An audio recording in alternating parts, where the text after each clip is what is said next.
You can't not trust the current people in your life because of the mistakes that people from your past made.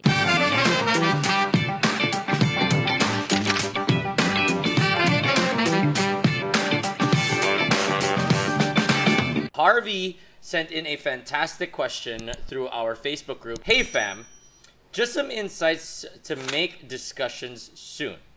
What is stopping you from opening your heart to other people when it comes to intimacy? And I think that this is a very timely and question, and at the same time very timeless as well, because Yeah. the way that you would open up to intimacy before is completely different from how you would open up to now. How do you handle opening up to intimacy, to whether it was to Wancho when you guys started dating, or to friends, at least? I feel like, what kept me for the longest time from opening up to other people is really trust issues. And one of the things that you have to realize is that most people have been hurt to a certain extent that has given them trust issues. It's because I've opened up myself to other people before, and they have either taken advantage of it, they have either corrupted it, or I ended up hurt from the process of opening up. So it's always past hurt and deeper rooted problems and issues that lead to those trust issues that eventually keep you from opening up to other people. How about you, Parts? What keeps you from opening up from other people? Whew, man, where are we gonna start with this? How much time do we have? Exactly. I agree, and the way that I see that is it's a cause and effect. Now, if the cause is that you were hurt and the effect is that you don't want to open up, the problem after that is if the don't want to open up becomes a cause and not opening up becomes the effect. The way that I do it is I always take baby steps to try and be able to get there. I don't eventually open up.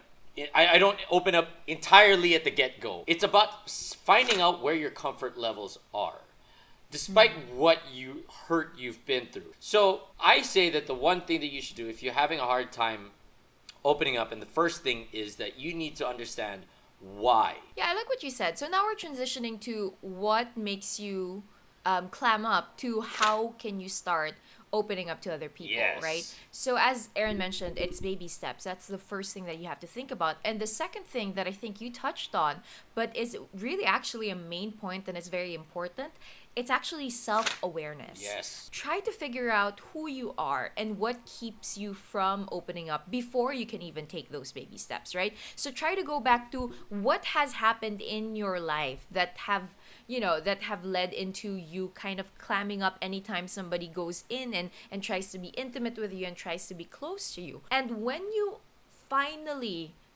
get to see what the root cause of the problem is, then you can call it for what it is. One of my good friends from church told me was, I told her, I'm scared because my parents didn't work out. So I don't want to take a chance. Maybe this also won't work out. And she just told me something so simple but so profound. She said, but your parents' mistakes won't always be your mistakes. You are not your parents. And I think that's something that you could also apply in trust issues, right? In things that are keeping you from opening up. Granted, there will always be risks in opening up to other people, but you can't not trust the current people in your life because of the mistakes that people from your past made. Don't make other people pay for the sins of the former. One way that I look at it, opening up myself to intimacy, is walking into a room blindfolded. Okay? That sounds scary. Exactly. Because for a lot of people, opening up is scary. You need to feel around. Yeah. Try and see what are the objects around you. You still will get hurt along the way. You might stub your toe and, or step on a Lego or something like that. But it's not, you'll be able to gauge how things are in the scenery around you. Yeah. Now, if you just stop and you don't enter the room because you're blindfolded, you're stopping yourself from growing. You're stopping yourself from advancing. Yeah. You have to have a little bit of bravery in you if you want to open up. I like that. Alam mo, parts, it's also something that we constantly hear. Anytime you want to advance in life, anytime you want to grow, there's always a sense of discomfort. Yes. And that includes opening up. Okay, so when Aaron and I were trying to make the research for this particular topic, I found it so amazing that there is a wiki how Oh! on opening up. The first one is to learn to share appropriately. Learning to share appropriately basically means you should know the difference between a stranger and a best friend. The second phase is to evaluate your relationships, which basically means that you have to look at the kind of people that you're trying to open up to. Because sometimes it's not really you, it's them. There are people who are patient, who are good listeners, who know how to show their empathy towards you. And then there are those who are dismissive and often interrupts you. The third one here is to try to talk to friends and family more often, which is something that we touched on, it's really the action first before you feel comfortable about it. If you're having trouble to find the motivation to do this, try keeping in mind that having social support can reduce stress and can just be overall healthy for you. And this list goes on with many other things, apart from the first part that we talked about kanina, there's also connecting with other people. Try to connect, ask open-ended questions. I read something earlier that said, instead of asking questions, make it into a statement. Okay. Because sometimes your questions are said as questions because you're scared of saying a statement that the other person might disagree with. So one of the ways that you could really start opening up to other people is to just say what you mean and don't be so afraid of seeing how they react. I know you're What? talking to me, so Yeah. yeah. I'm glad it I love how you reached went. its purpose. She enjoys it. They enjoy.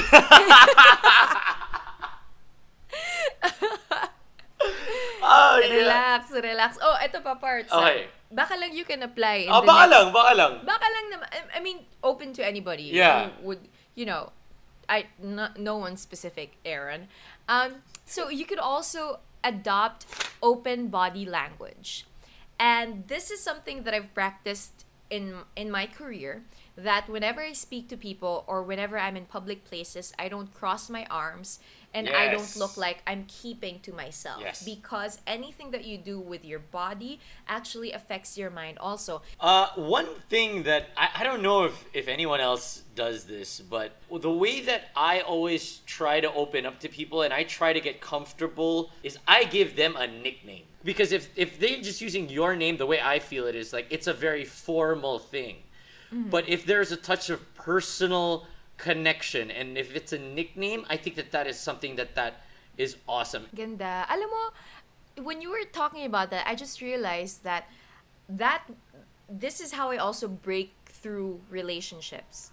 Like, it's hard for me to connect with people, but when they start calling me nicknames, parang nagbe-break down yung walls ko. Exactly. Weird. That kind of bonded us in such a way that, hey, we have our own little language going on for us. So that makes a lot of sense, Aaron Atayde. So hopefully you guys, find your own way to try and build your own world, because I think that's what intimacy is, and opening up to it.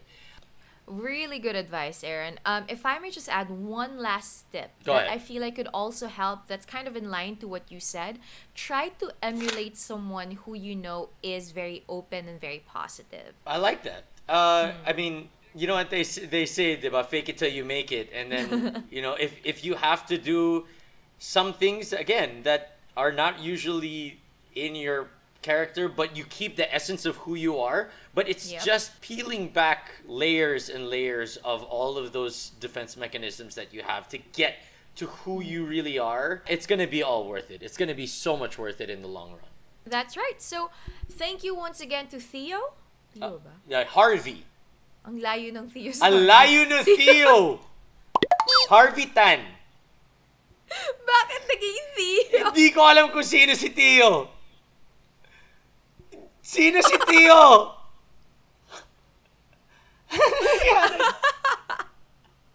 Ang ganda-ganda na ng episode. I mean, it was one of the only times that we were building up from like small advice to building all the way up to great finish. And then I don't know who Theo is. and then lumabas si Theo. Boom. GG. Buti na lang hindi to live. Salamat. Ikaw na mag-close part. Sige na. Close mo nang maayos Thank you so much to everybody that tuned in. If you guys like the show, please continue to listen to all our previous episodes or head on into our Facebook page. It is a Shot of Sanity SOS podcast. It is a Facebook group. Just ask to join. We will accept you over there. Theo, your final words. Don't call me. My final words. Wag na! At Joyce Pring. At Aaron Atay. I'll do it. Thank you very much once again for listening to the podcast. Don't forget to follow us at Aaron Atay for him, at Joyce Pring for me, and join the SOS Facebook group, Shot of Sanity, and of course, don't forget to use our hashtags so you could get in touch with us. And last before we go, if there is a Theo in the Facebook group, please message. Like, please post ako si Theo. This is not reaching it. Bye, everybody. Paalam.